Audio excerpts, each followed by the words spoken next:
Hello, everybody, and welcome to this kind of impromptu but very important webinar. We are going to talk about the Missouri Public Safety Communications Award Program and how to get a great nomination form kicked out. Joining me down in the bottom left-hand corner, right next to me, is April Ford, the chairperson for the Missouri Public Safety Communications Conference. Hey, I actually got that acronym right for once.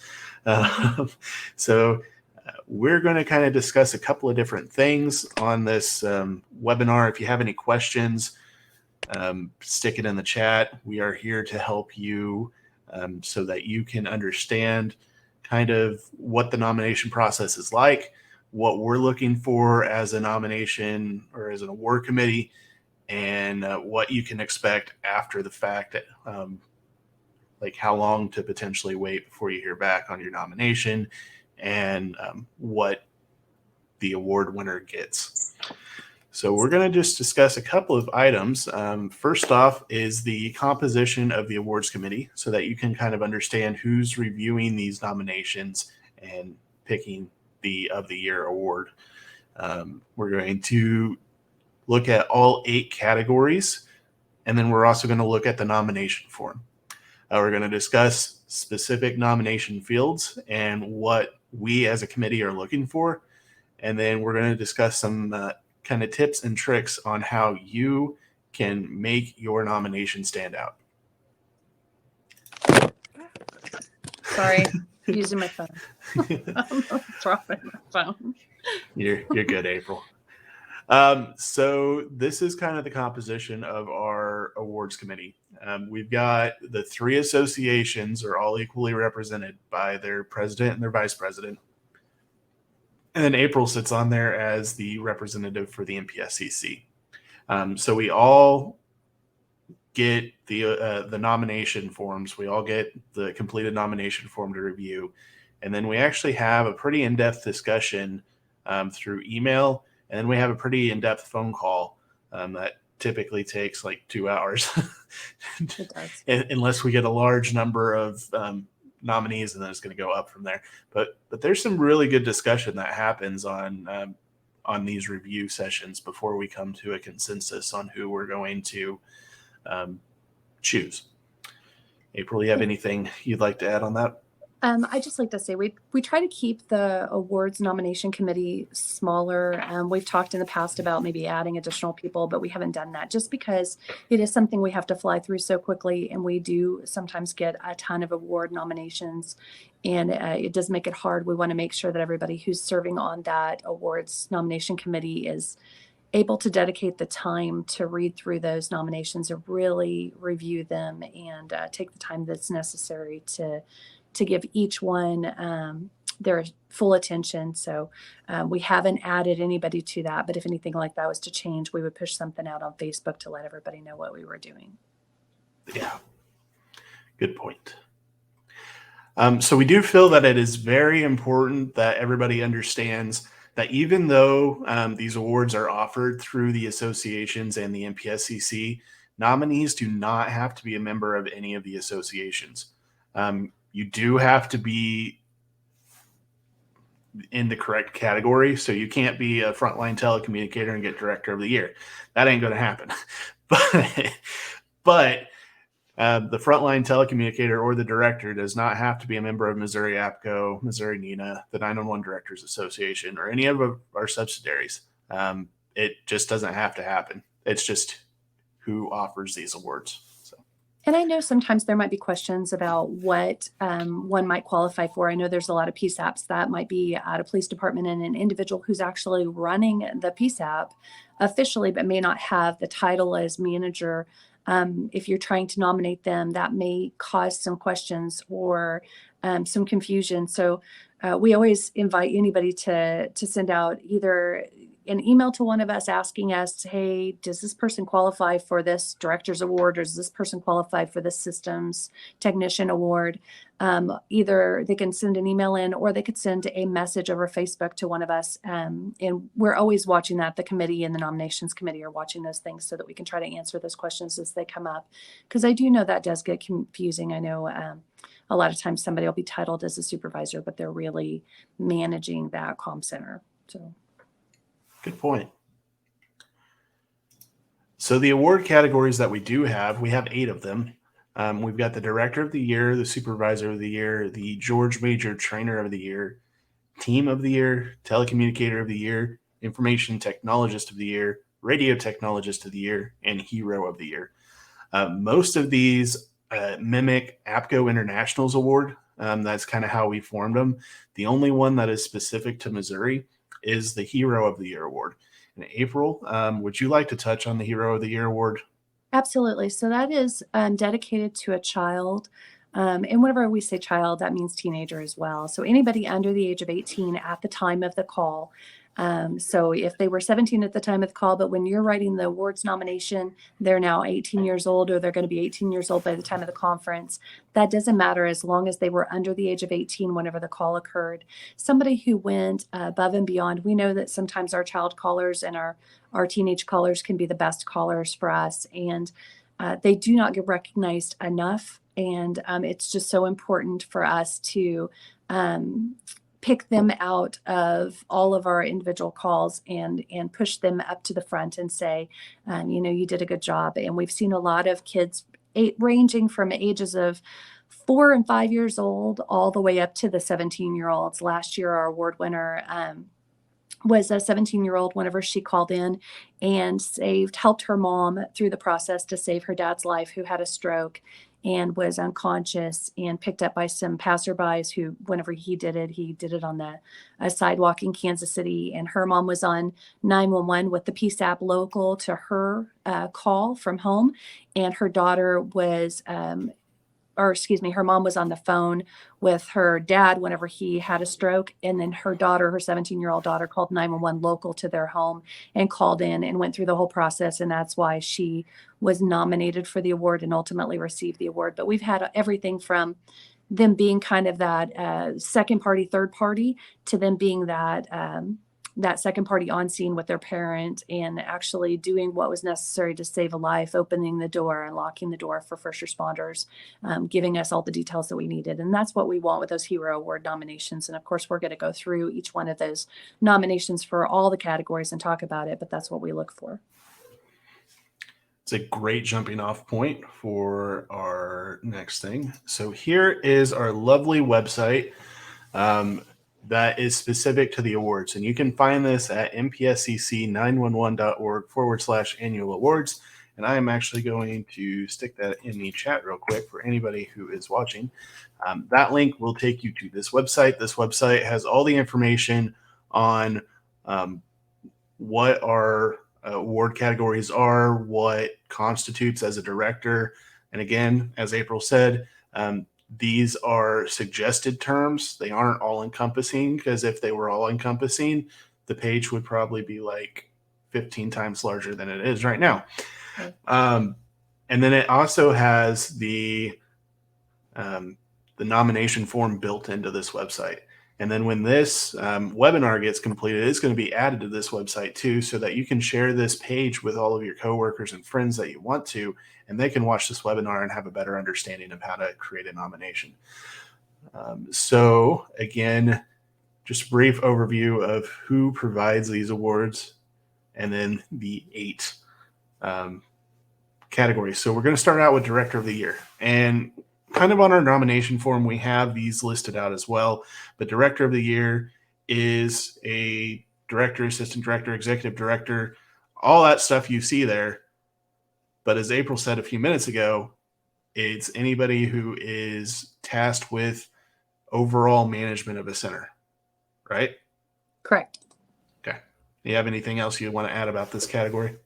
No, I think it explains it well. But like I said before, if you have questions and you're trying to nominate somebody and you want to know, all you have to do is ask. Yeah. So we're going to kind of scroll down here just a little bit. And you'll see built into this page, there's the form here. Now these sections are going to change dependent on which award you're nominating for. So we're going to stick with Director of the Year. And the required fields are, you've got a nominator section, which is going to be your information. It's your name, your email address, your agency address, your phone number, and then how you found out about this. All of this required information is very important for us as a committee, because there are times that we will review the nomination form and we're like, well, we can see where you're going with this, but there may be something that's missing or something that we need further clarification on. And if we don't have that contact information to get back in touch with you, we can't get that further clarification. It's also good whenever a lot of nominators want to keep their nomination confidential. They don't want the person who they nominated to know. It just gives us that insight to that person, so we could reach out to the nominator first if they've been accepted and we've received they received the nomination for the award. We reach out to the nominator first and ask him, is this something that's going to be a surprise, or is this something that they know about or that you're going to let them know about, so that we can plan accordingly for them at the conference. And we've had a lot of those that are surprises that they don't want anybody to know, and so we try to help them plan that out. Yeah, last year was really interesting because there was a winner from one of the local agencies down here in the Southwest area, and she didn't know that she had won until they got to the awards ceremony and was going to the table that had the name of the award that she had won on there. And I just happened to be standing in the area when the director was like, I wonder why we're sitting at this specific table with you here. So anyway, it was kind of interesting and fun. Next, we're going to go to the nominee section, and this is going to be the person that you're nominating. Again, their name, their title, their agency, because a lot of times, especially on the director front, the person you're nominating and yourself may not be from the same agency. So we do want to keep the agency information in there, phone number, and then describe the nominee's daily and additional pertinent duties and responsibilities, and tell us briefly about their career. Now, this doesn't have to be like a 15-paragraph essay, but we do need information on who they are and how they've got to this point. And it's extremely important that you do take some time to fill that in and put some details for us, because what we do is when we do decide on a nomination of who's going to receive that award, we try to take that information and compile it into a nice small little package that we can deliver during the award ceremony. And we take, if you've filled out a nomination before on any awards that MPSCC provides, it used to be a lot longer process and there was a lot of duplication of information, but we've tried to pull that back and make that a lot easier. So if you're filling out a nomination for any of these awards, as we go through them, we just want you to give us some good information so that we can compile that. It's a lot easier if your paragraph, several paragraphs, spells out the details of why you're nominating them and why it's so important that we recognize them. They need to stand out in these paragraphs. That helps us, as well as talking about their career history. And if you don't know anything about their career history and you're trying to keep it secret, like I know some directors from other agencies will nominate another director from another location and vice versa. When that happens, just reach out to their coworkers and see if you can get some information on them, at least approximate years of service. We can do some of that footwork once that person has been chosen for the award. But if you already have it, it makes it a lot easier for us. And we take that stuff to ceremony whenever we're, like I said, when we're up there and we're reading out their nomination. And if it's something that's a surprise, we try to be vague if we can. Yeah. It's always fun. Like trying not to make eye contact. Yeah. So Director of the Year, the eligibility that the committee has listed out, and this hasn't changed for several years, but is that nominees must have been employed in the applicable category of public safety agency or actively in communications. Yeah, you can read it there. It pretty much just says that you have to be actively employed in communications and you do not have to be a member of any of the associations. So specific to this award, I will say that the nominator and nominee sections, they are not specific to this award. They are going to ask you the same question for everything except for Team of the Year and Hero of the Year, because those two are a little different as far as Team of the Year. You can have as many people on that team as you need. See, last year we recognized Kansas City and they had what, 27, 28? Yeah, there was over 20, and we went to Kansas City to recognize them since it was such a large group. Plus, COVID made it hard to get everybody there. But yeah, so that's kind of why we have it set up the way we have it in the different sections. But when we get it on our side, it's all in a nice, neat little package. So specific to this award, we're going to ask you to describe how the nominee interacts with their staff. It's pretty important in being a director, right? You don't want to just be holed up in a little office all the time. Provide an example of the nominee's leadership abilities, including their ability to inspire and promote innovation. Describe the nominee's involvement with other agencies and the public. And then a super important piece of any of these awards is going to be in 800 words or less, describe why they should be chosen to be this award winner. Oftentimes, sorry, go ahead. Nope, you go. I think we're about to say the same thing. So probably so. I was just going to say a lot of times our nomination committee goes right to this paragraph first and reads this paragraph because they want to get an understanding of why this person's being nominated. And if you're putting that information in there, then whenever they go back and they're reading on each point, that should be the points that justify what you just put in your 800 words or less. And so this is extremely important. A lot of times we find in past nominations that people don't even fill that section out, and that makes it even more difficult for us to make a choice. And so that's when, like Zach said, we sometimes have to reach back to that nominator and say, could you document this? This helps us because we didn't have enough detail, and we don't want to just not consider your nomination because we know you put the work into it and maybe you just missed this section. Just don't miss this section. This is the most important section for us. And this tells us about the whole thing, about why you took the time to do the nomination in the first place. So, and a lot of times we'll take what we're saying during ceremony right out of this. Sometimes we're literally copying and pasting it into our ceremony because it's written so well and so specific that it's exactly what we need to say in it. It just is packaged very, very well. Is there anything else you'd like to talk about on these forms or these fields? I don't think so. I mean, like Zach said, everything except for the Team of the Year and the Hero of the Year, they're pretty much the same. They're either specific to the director, the supervisor, IT, radio, George Major Trainer of the Year. And were you going to plan on going through each one? Yeah. Okay. All right. Then I'll wait until you get through them. Nope, we're good. So the next one is Supervisor of the Year. Again, nominator, nominee are going to be the exact same.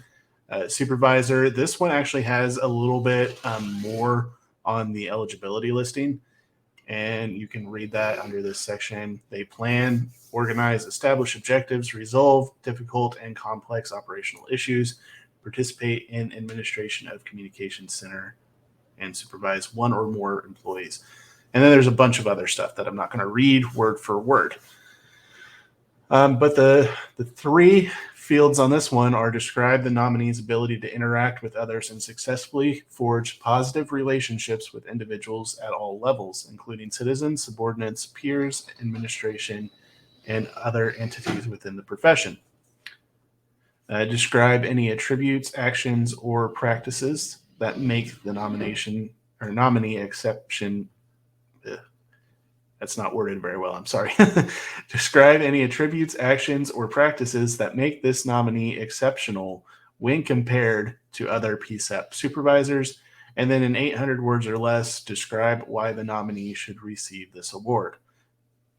So what we're looking for here, obviously, is pretty clear. We're looking for, most of the time, your supervisors, especially if you're in a center that has multiple supervisors, they're a conduit between the team and any of the management team. And we're looking for, how do they do that? Do they do a really good job forging relationships and making sure that everybody is on the same page, sharing and communicating with each other, from support staff all the way to a trainee, brand new trainee that just started in the center. So we're looking for how they're working with people. And sometimes our supervisors do have time with the public, whether they're going out and doing public education or spending time recruiting or just working with area agencies. So any kind of information or detail that you can give us there would be really helpful. Like Zach said, when you're reading the second part, attributes, actions, practices, anything that makes them exceptional, you want your nomination for your supervisor to stand out above the rest. And I know you're not aware of who else is nominated, but when you're filling that out, I mean, it's really important to highlight those great things that they've done. And in that year that you're nominating them for. Now, sometimes we have supervisors in past years that we're like, oh, dang, we should have nominated them for that year. That information can be still brought up as past information, but what's relevant for the current year also needs to be highlighted in this section. And then the 800 words or less, again, like we said with the director nomination or manager nomination, is the same thing. We really look at that detailed information. That tells the story of why you took the time to nominate that person, that individual.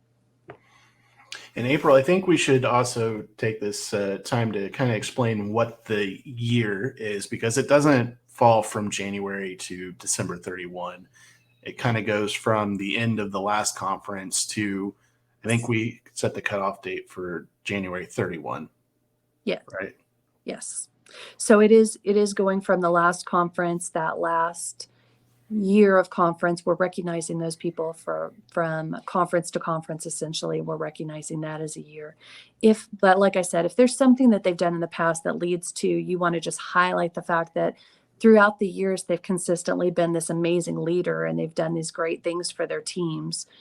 You put that in there, but then also what specifically have they done in this last year between conference to conference that's really made them stand out above other supervisors that you want us to recognize, and then we'll be reading that and reviewing that information as well. So we're going to go ahead and move on to the George Major Trainer of the Year. And for those of you who don't know, George Major or did not, we're not around 911 when George Major was alive and a director. He had been in the 911 industry for many, many years. And George Major was the director at Webster County 911, which is in Troop D, Region 3. And George was a huge advocate of training and education for telecommunicators and both frontline supervisors all the way up to furthering directors and managers' knowledge and education. And he was such a great peer and somebody who I was lucky enough to know him. Just somebody who was always willing to push the needle forward for 911 in Missouri and make sure that everybody understood what that meant and how we could move forward. But also somebody who was always open to other people who were like new directors or new supervisors coming on that could call him at any point in time and ask him questions. And he was just a wealth of information. And so his motto, from my perspective, knowing him and from a lot of us who knew George, was just that he was that genuine person who truly cared about 911 and really wanted us all to learn more every day. And because of that, when George passed away, they recognized him and his continued dedication to 911 through naming this award after him. So it's the George Major Trainer of the Year Award. Thank you for I'll just add as we go through this, we're looking for somebody who exemplifies that. It can be a frontline dispatcher who's always sending out information to their other telecommunicators and everybody in the comm center about training, something that they found on Facebook, something that they found on the internet that's educational. They can always be somebody who's asking to go to training and then coming back from training and sharing their information with the team. We're looking for somebody who pushes that needle forward for those that they work with, including anybody else, neighboring jurisdictions or anything. So as we go through this, I know Zach's going to share the information, but I just wanted to add that too. Yeah, I mean, that's a great way to think about that as well, because, I was lucky enough to be nominated and receive this award in 2019, and I wasn't in a official training capacity at my agency, so that's kind of how it fits. So we're going to ask you to describe how the nominee is a role model and how they demonstrate professionalism and dedication to the profession. Explain how the nominee instructs, mentors, and nurtures trainees to help them fulfill their potential. And then in 800 words or less, describe why the nominee should receive this award. Again, between last year and this year, we did cut a lot of repetitive information out, and this was one of the sections that got cut some information out. So if you're wondering why it doesn't look like last year's nomination form, that is why. But we feel that, having to fill 5 boxes in instead of 9 is a lot better. Streamlines it for sure. Yeah. So the next one is going to be a little bit different. This one is Team of the Year, and you'll notice that there are only 2 sections. We take out that nominee section because there's going to be more than one team member. Again, nomination or nominator sections all the same. Team section, though, is quite in depth, and this one has a specific date range. So this award is designed to honor 2 or more individuals from the same emergency communications agency that worked on the same incident or event between the dates of February 1, 2021 and January 31, 2022. So they have to have worked a incident, and they have to have all worked together. Like I said, last year we did Kansas City PD, and it was actually multiple watches or shifts of their communications division that all responded to an officer-involved shooting in which one of their officers was severely injured. And it was really interesting hearing when we got to go to Kansas City. We got to actually meet these people, and we actually got to meet the officer who was involved. And hearing the story and hearing how they all came together, just release shifts returned back to the center, overnight shifts came in early, how they all worked together to ensure that the subsequent manhunt went off without a hitch as far as communications went. That's kind of the stuff that we're looking for. So we are looking for the nominee's agency, including their address, phone number, fax number. And then it's going to kind of break it down this way for each nominee for the first 5. And that's just because I got really tired trying to program 25 of these into this form. So we're looking for the nominee title, their name, and their email address for the first 5. And then if there are more than 5, list the remaining official title, first and last name, and email address. And so for here, we'll just go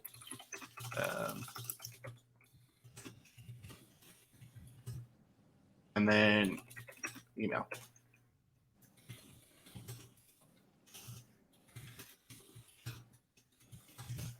So that's all we're looking for.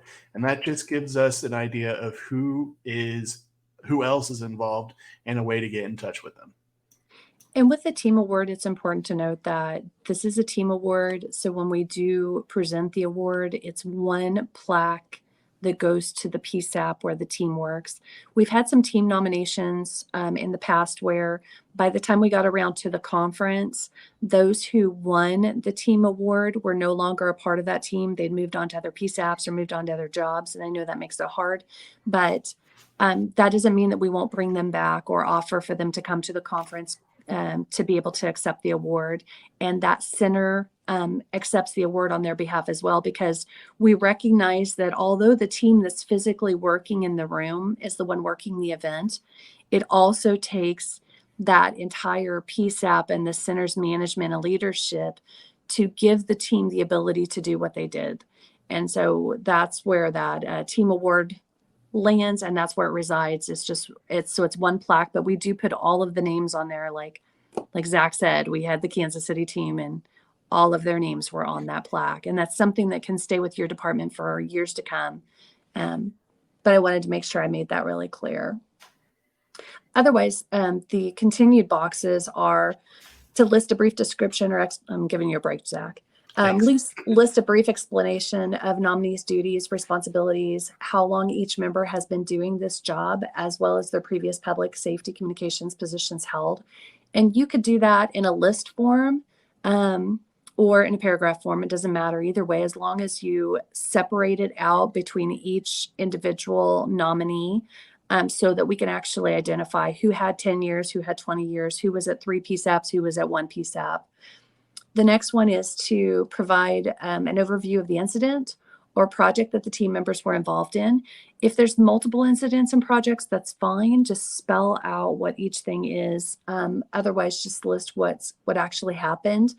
And then describe the actions of the team members in handling the incident or project. A lot of times what we're doing, and if you've ever filled out a Missouri APCO Team Members in Action Award nomination, you're just spelling out who was doing what. Like Zach Dykes was working Highway Patrol console for Jasper County, Newton County, or whatever. I don't know how that works, Zach, for you guys, but I would be listing, if I'm filling out something, employee X was working fire EMS during this event, and they dispatched the ambulance to the scene so that they could take the officer and transport him to the hospital.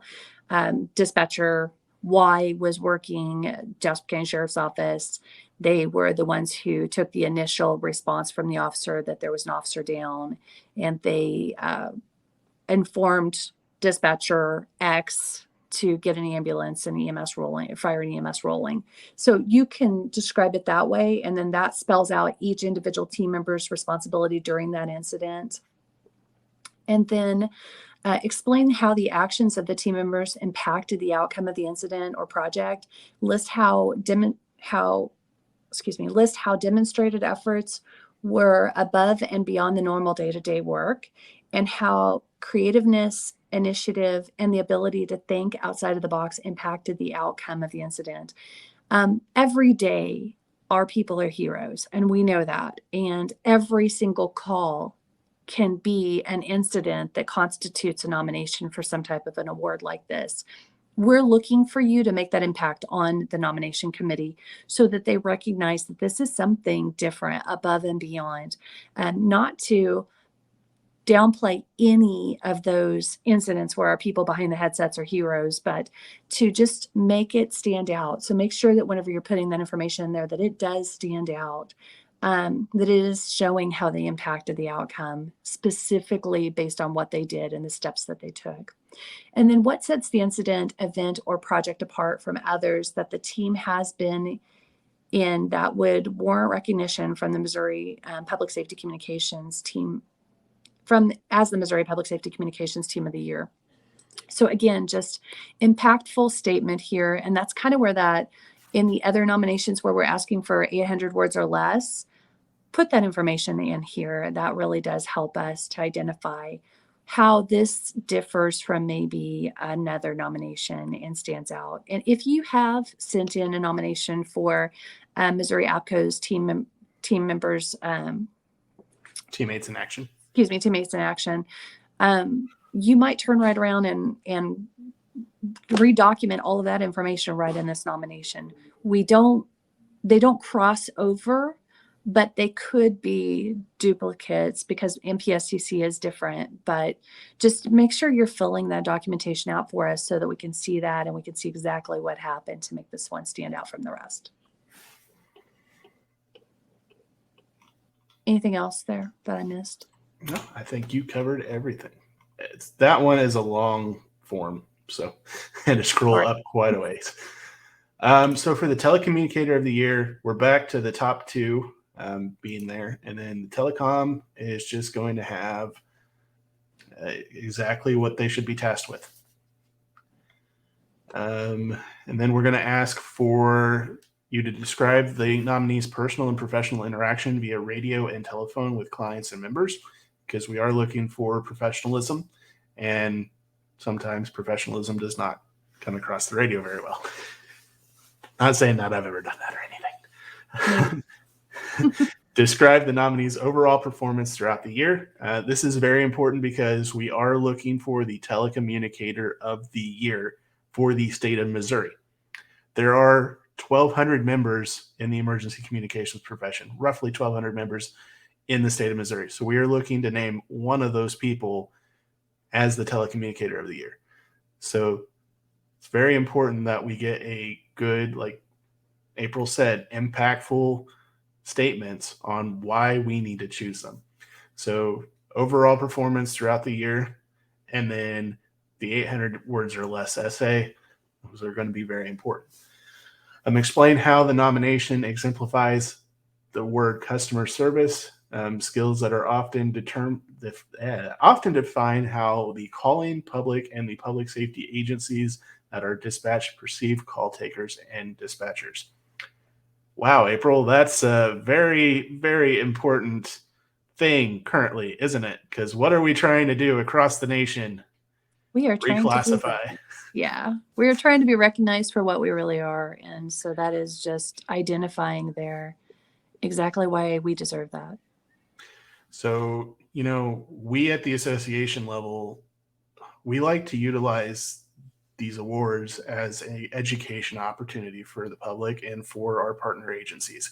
Because oftentimes we are back behind the scenes, we're voices, especially if you work in a large center where there's not easy access for your partner agencies to come see you. So when we're able to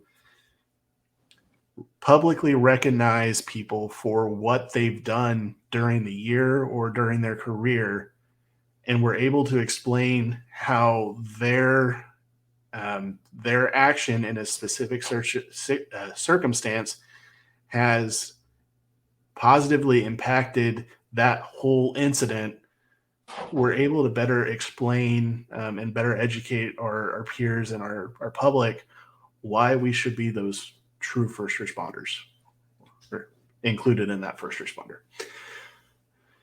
Anything you would like to add, ma'am? No, the only thing extra I would add here is just don't be surprised if your nomination, if your director or manager gets notified about your nomination, even if it doesn't get the award nomination or the award for that individual, because sometimes the presidents will recognize, or those of us serving on the legislative committee will recognize a call or an event that you've put in a nomination that might be something that would be worthwhile discussing with legislators whenever it comes to that. So Zach bringing that up and the reclassification process and that work that's going into that.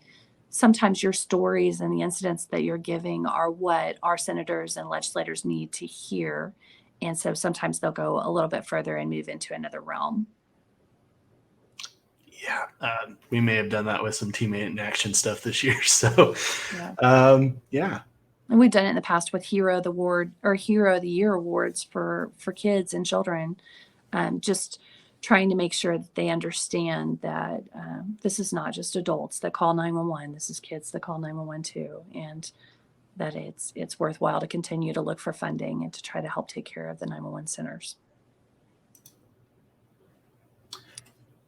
Going to move on to IT of the Year. So on the Information Technologist Award, like Zach's been saying, the first two sections are the same for all of these except for Team of the Year and Hero of the Year. So eligibility is nominees must have been employed in the applicable category for the public safety agency, so information technologist, or actively involved in communications training during that time in which they are nominated. This does not have to be a full-time employee that is in your payroll. It could be a contract employee or a contract company and you have an IT professional from a contract company that comes in and always takes care of your PSAP, you can recognize them for this Information Technologist of the Year. So when we say employed by, we also accept individuals that are contracted, because we know a lot of our PSAPs just can't employ those individuals. So we have contracted individuals too. Or they might be employed by the sheriff's office, but they're the information technologist for the sheriff's office or for the city. And we've had people recognized for that as well. So nominees do not have to be members of any of the associations again. And nominees should hold a working title similar to a systems administrator, information technologist specialist, information technologist, network administrator, so on and so forth. So any of those things apply. GIS applies. Somebody who's taking care of your systems at the center to keep you up and running. Now, this is on the IT side of the house. We have a separate one that is on the radio side of the house as well. But just making sure that you're identifying in those 800 words or less, and this is the easiest nomination to get through. All you're doing is documenting that 800 words or less, how they've stood out, taking care of your PSAP on that system side or GIS side. And so very simple, just impactful statements about what they've done. It could be one particular incident. You could put multiple things that you've done. You could put something completely generic. Just make sure that it's something that stands out, because you know there might be other nominees. Anything I'm missing there? Nope, I don't think so. So the radio technologist would be the same thing. I'll just go ahead and read. Well, you go ahead and read that one. Sorry. There's a lot of stuff in there. Anyway, you guys can read it. We're not going to read it word for word, but you can read it. It deals with the radio side of things. So tower maintenance, antenna maintenance. If you guys went through a new install and you had to bring somebody in to install the consoles or to fix something after a tornado, because we know stuff like that happens, this is going to be for your radio technologist of the year. If you guys implemented a new system that is very much in beta elsewhere across the country, guess what? We want to know about this. A couple of years ago, I think the Highway Patrol got this because of a project that they did on Wave, which was a mobile radio that they could access through LTE. We want to know about that stuff. So again, 800 words or less. This is the second of the easiest nomination forms, because we need to know why, number one, they're being nominated, and two, why they should be chosen. And it doesn't have to be, like I said, the same agency either. You can make a nomination for another agency that takes care of your radios or IT. Like a lot of us have moved to Most One. Like I have an agency that's on Most One. A lot of our agencies have moved to Most One. A lot of our comm centers or ECCs or PSAPs have gone that way. And if somebody just wants to nominate the technician that's always taking care of Most One in your area, this is available for that. And then last but not least is the Hero of the Year Award. I'm going to turn this over to April because this is her baby. She loves this award. But this one is a lot different than any of the other award nominations. So on the current nomination, the time frame I just recognized was, we just need to change that. So this will fall between, sorry about that, Zach. Nope, that's my bad. It'll fall between February 1st of 2021 or February 1st of 2020 and January 31st of 2021. So that's the year time frame for the Hero of the Year. And like I said, they just had to be 17 or younger at the time of the incident that you are nominating them for. So you'll document all of the normal information, the child's name. The first thing I would recommend to you is, if you have a child that you want to recommend and nominate, you need to check in with their parents first, because sometimes that family does not want to be recognized. And I know that seems unfair to the child, but we have to respect their parents, especially if they're underage. So we've had some incidents in my own agency that we've nominated that were great, and some people that have received, some kids that have received awards, but we've also had some that should have received an award, but the incident surrounding why they called in was was kind of confidential and uncomfortable for the family. Like we had a domestic violence situation and the child called, and my people really wanted to nominate the child, but the family was uncomfortable about it and embarrassed. Those are going to be scenarios that come up. And whether you do a recognition in your own agency or not, if the family is not willing to let you do something statewide, you might check in and see if the family will let you do something like invite them to your PSAP or ECC just so they can come and see and you guys can say thank you. But if the family is open to that, then you're able to get a lot of information because we need to know their name, their address, the parent's phone number or guardian's phone number, because once the nomination has been accepted and they're going to receive the award, I do make phone calls to those parents as well and make sure they're aware and then confirm with them the plans, because we do on the Hero of the Year award, we do get that family a room and we do buy that child a gift.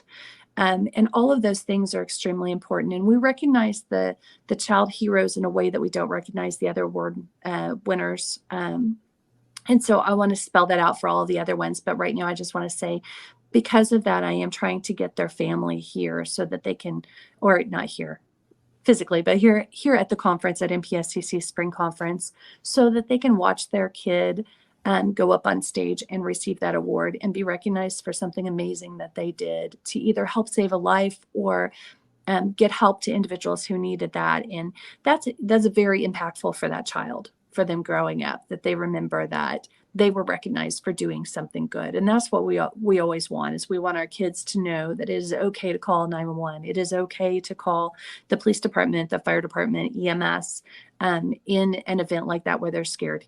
Even if it didn't completely turn out to be what the child said, as long as it wasn't a prank, obviously, we still want them to know it was okay and they did the right thing. And so this is a way that we can do that. So parent information, guardian information, brief overview of the event and when the youth had called in, and any kind of thing where they went above and beyond the expectations of what you would expect from an adult calling in. What did that child do? Name of the caller or the call taker who spoke with the youth during the incident, because we like to get that call taker there. And we actually ask that the call taker escort that child or youth up to the stage during their award recognition. And if we can't get the call taker, we know PSAPs and ECCs are short-staffed right now. But at this next conference, if we can't get the call taker, we ask for a representative from the center that took the call. But if they can't, then we'll have a parent escort them, or somebody from MPSCC will escort them up. And we'll ask if there's audio available. We are kind of on the edge about how we want to handle this in the future, but we have always played the call as long as, number one, the PSAP or ECC is willing to let us do so. Number two, the child is comfortable with it and the parents are comfortable with it. And number three, the call taker is comfortable with it. So there have been times, though, that playing those calls has affected those that are there in the audience and has affected them greatly enough that it dampers their mood and brings up things that we don't want to bring up. So we have discussed this. We're not exactly sure how we're going to do it this spring conference. It just really depends on the call that is receiving the nomination. And so we'll do that on a case-by-case basis. But if we were going to be asking to play the call, we would be talking with your director, manager, sheriff, chief, whoever's in charge, and then talking with the call taker and then talking with the parents. And we would ask the parents to talk with the child. We have had instances where the family, everybody wants the call played, but the child just needs to be removed from the situation so that they don't hear it, because the parents know the kid doesn't want to relive that whole incident. Otherwise, if there's audio being sent, we send it secure and then we protect it, because that information is still protected. And then we want you to tell us how the youth performed during the incident. And again, like I said earlier, most kids are just really, really great at giving us information because they don't think ahead. They think of the right now, here in the moment, what can they do to help? Unlike adults, where we think about all the other things and we borrow a lot of trouble. So you're going to describe the exceptional qualities that were displayed during the incident. And then if the youth was required to follow instructions, you're going to describe the instructions that were given and what actions that youth took, and how those actions impacted your decision to make that nomination. And then just explain the overall incident and the outcome of the incident, and list how demonstrated efforts were above and beyond the norm of how you would expect a call like that to go, and why this child or youth is deserving of this award. And that's kind of, again, that 800 words of less, but even though it doesn't describe that, you can describe here the overall picture for us. And a lot of times, like I said, when we're reading through these nominations, we go right to that bottom section where you're spelling out what happened, and then we go back through and read all of the details to get a real full picture. But this is how you would do that. And like I said, again, I'm going to go through each one of these and tell you what MPSCC does for each one. But on the Hero of the Year award, we are physically paying, as MPSCC, we're paying for a hotel room to get their family there, whether they've got 4 people coming and they're all sharing a room, or we've got just the child and one parent coming and sharing a room. We get them a hotel room, and then we buy them a gift, and then their family gets to attend the banquet for free. So that is a part of their award that they receive, and they receive a plaque. And sometimes we'll ask them to send us pictures so that we can put pictures up, but we always ask for pictures, but sometimes we'll put more pictures up if they send us a lot more pictures, and do like a little bulletin board and let them take it home. That's how we handle the Hero of the Year. And is there anything else I'm missing there, Zach, that you wanted to add before I go on and say what MPSCC does for the other awards? The only thing that I want to touch on is, unfortunately, the last 4 years that I've been involved in kind of helping the backside of this award committee, this is the one that we see the least amount of nominations for. And there have been years in the past that we haven't gotten any nominations, no matter how hard that we've broadcast it. So we do think that it is very important that we do recognize these kids. So if you're a center manager, and we know that as a center manager, you're not going to always know every call that's involving a kid, but your frontline staff are. They're going to know when they took a call involving a kid, because it does impact us as frontline operators. So please make sure that you're reaching out to your frontline staff and getting that information so you can research that and see if it is good for a submission to this. That's the only thing I've got to add. Okay. All right. And you're absolutely right. Okay. So for Director of the Year, Supervisor of the Year, Director of the Year, Supervisor of the Year, George Major, Trainer of the Year. And I just saw another typo. We need to change training from trainer to trainer, but Telecommunicator of the Year, Information Technologist, and Radio Technologist of the Year. Sorry. It's okay. What we're looking for here, and what MPSCC will do, is they'll cover the expense of the banquet ticket for that person who is receiving the award, and for a guest of that person who received the award. So if you have Director of the Year and they want their spouse to come, then we're going to be covering the ticket for the Director of the Year and their spouse to come for that banquet. We don't do anything else, just because there's so many awards, and usually the banquets end up costing us $60 to $70 per person, depending on what venue we're at. Food is ridiculously crazy expensive at these hotel venues. Then that's what we're providing to them. The Hero of the Year is the one award that we do we do more stuff where we give them a room for their family, because we do want to get that family there with the kids. And sometimes they're coming from really far away, and we do give them a gift. Usually that gift is something that's provided by the sponsor, or MPSCC will do something as far as a gift for that Hero of the Year as well, if we don't have a sponsor sponsoring that event. As far as the Team of the Year, that can be a lot of people. So on a case-by-case basis, we try to decide how we're going to handle that. With Kansas City, it was very apparent, obviously with COVID, how do you get all these people off of work and get them to a banquet? We went to them. If it's something large like that, where we have a large team to recognize, we will try to do something ceremonial at their PSAP or their location if that's easier, especially if there's a lot of people. We do recognize that staffing is such a big deal this last 2 years. And so we've had people that could not make MPSCC. We could not get the team there. And so we will cover the team if they can come. We will cover their banquet tickets so that they can be there. So even if they aren't coming for the entire conference, then we're covering their ticket for the banquet. But if they can't come at all, then we will go to their PSAP, or if their PSAP is locked down, then we are sending the award to them. And what we're looking for is to try to get a picture at least to recognize them at the conference for all those people who are at the banquet that want to see what they look like and cheer them on and then remember their face so that they can say, hey, congratulations and good job whenever they see them again at the next conference. So those are the things that we're doing. And then like Zach said, because we've had such a hard time sometimes getting nominations, like sometimes we will only get 1 or 2 nominations. We won't get any for Radio Technologist of the Year or Information Technologist of the Year some years.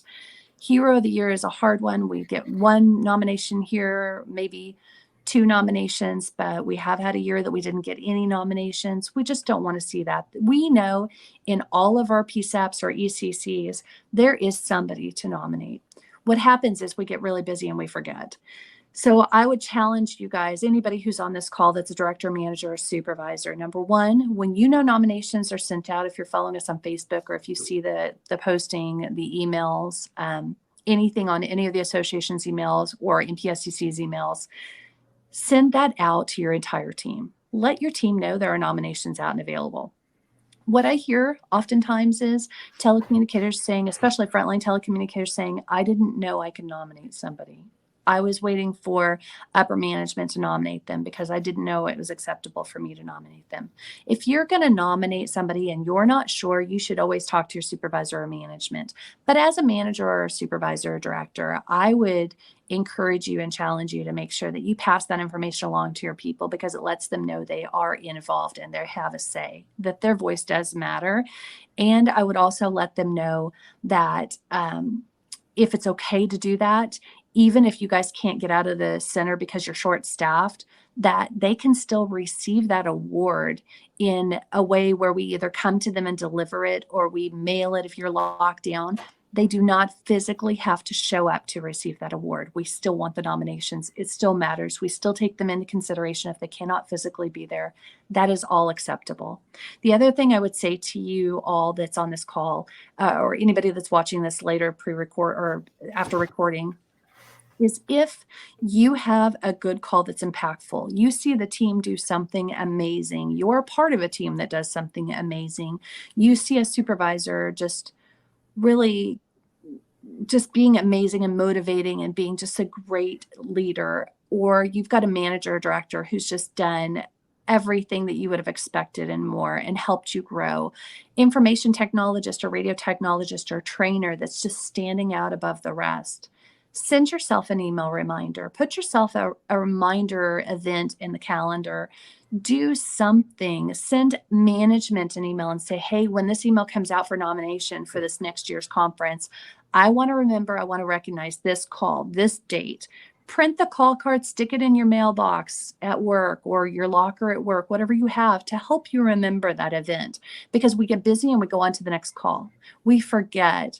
And these little things that we do when we nominate our peers, when we nominate our people, when we nominate each other, they mean so much to people. And we just want to make sure that we continue to share those great stories and share those events that are impactful to us, that make us better people, that make them better people.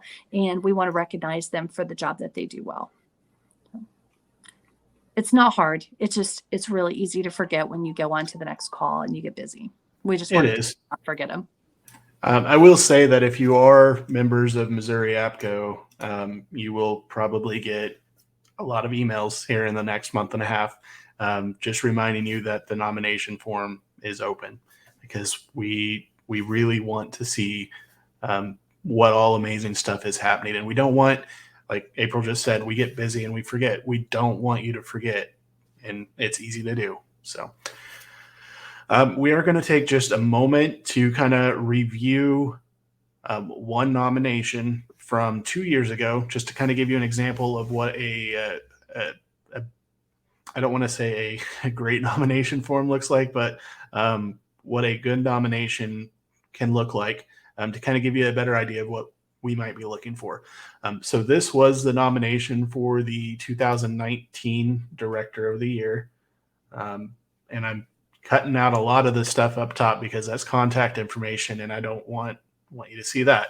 But this is what counts. So describe the nominee's public safety communications agency.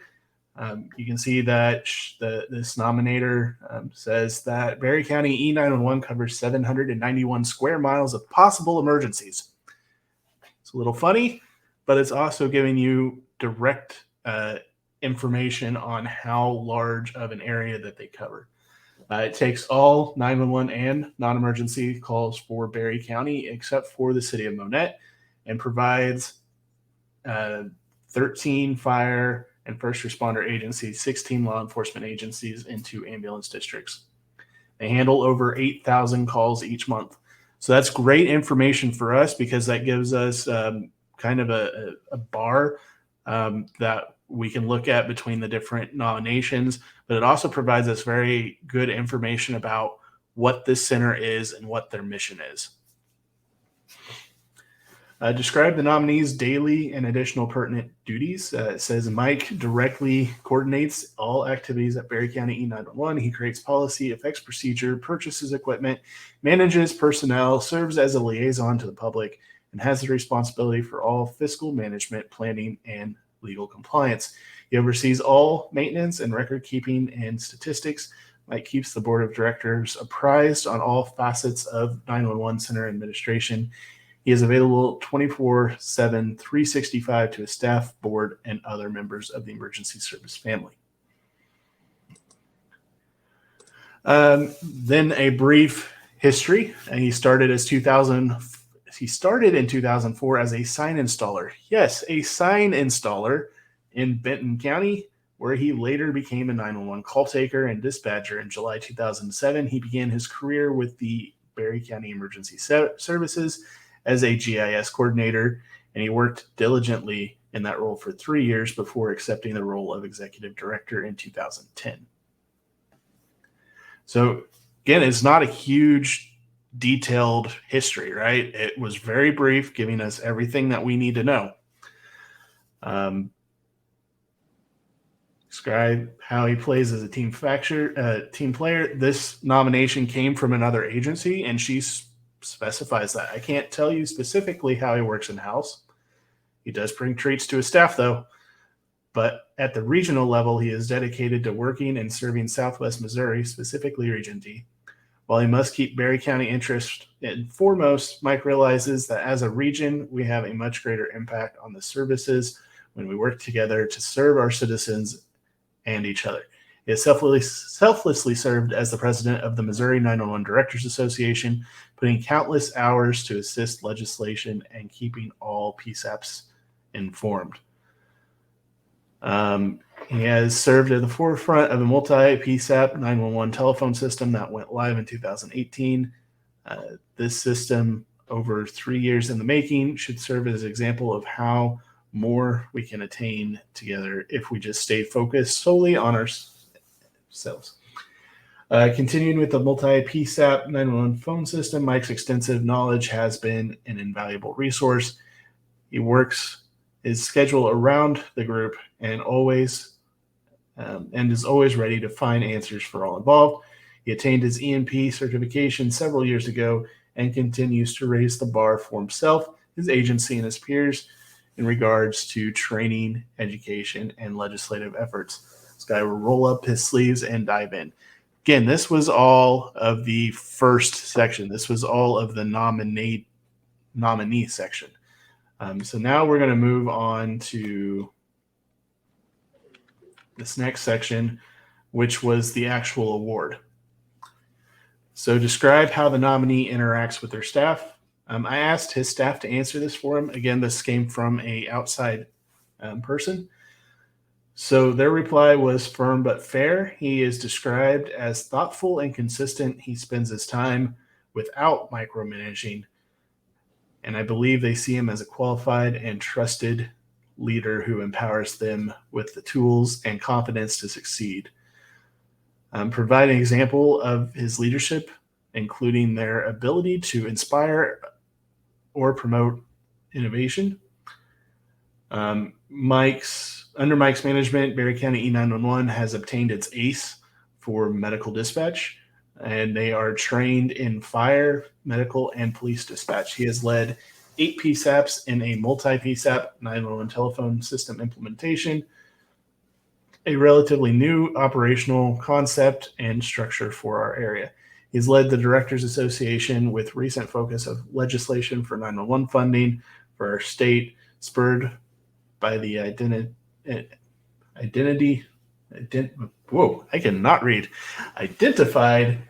need for consistent emergency telephone services across Missouri. And I'm not going to read necessarily everything, but you can see that she's giving specific examples to answer the question. And she did her homework. She was from another agency. So like what we said is you can nominate your peers from another agency and just do a little homework to find out some details about them. And that helps too.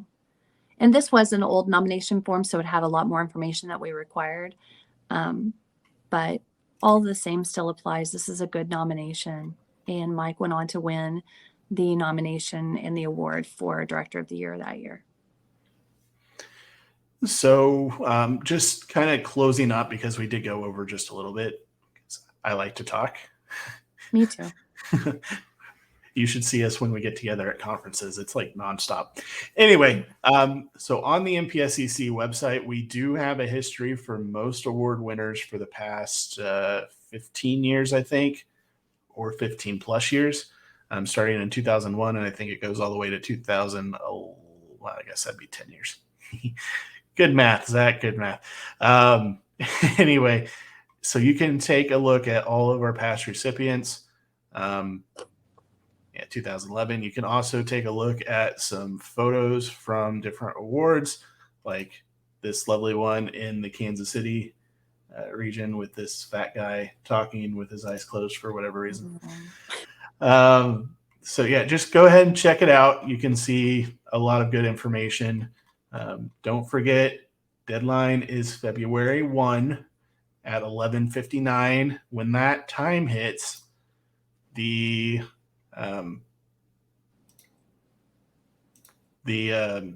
form is actually going to automatically shut off, so you won't be able to submit anything after that. So 11:59 p.m. February 1, 2022 is when it's due.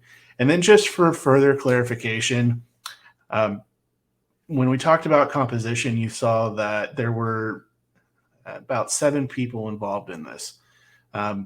We do take fairness very seriously.